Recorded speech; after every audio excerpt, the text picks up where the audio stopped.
Each chrysanthemum flower begins at the center, so first start by taking up your thread tails. Then quilt a short distance away from the thread tails with your stitches close together to secure them.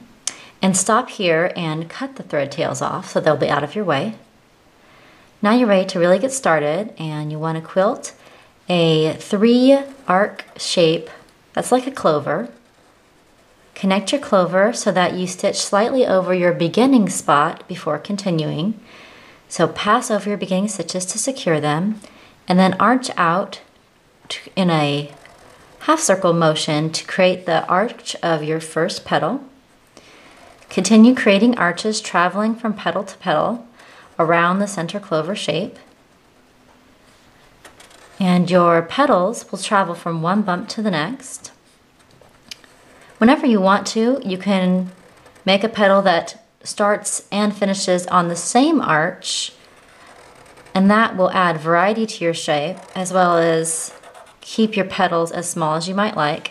So right here, I would normally travel from here all the way to this bump, but if I like, again, I can add an extra shape, an extra petal that stops and ends on the same arch, and then travels to the next bump. And you'll figure out when you want to do that, just as you decide how big you want your bumps to be, how large you want your petals to grow. And they will grow larger naturally as you stack them on each other. So I'm going to stop there, and whenever you finish, you can lock your stitches at the end in your favorite method. I chose to quilt back with very short stitches, about 1/4 inch along my stitch line, and then stop and cut my thread tails.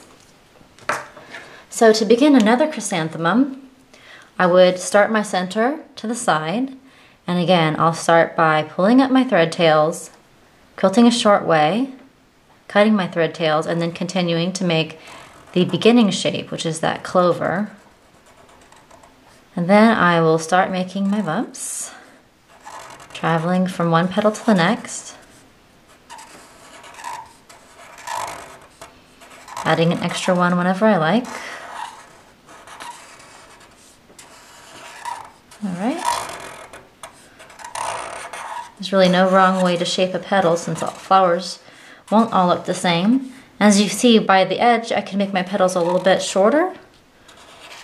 In this case, you always want to make your flowers get close together as possible. So over here, by the edge of my quilt or paper, I let my petals get shallow, and then I grew them out longer as I got towards this other flower, just to fill in the space. So there we go.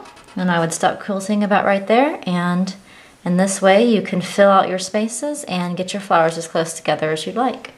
I'd probably start my next petal on a quilt, or my next flower on a quilt like right here, so that it would fill out this whole space, like so.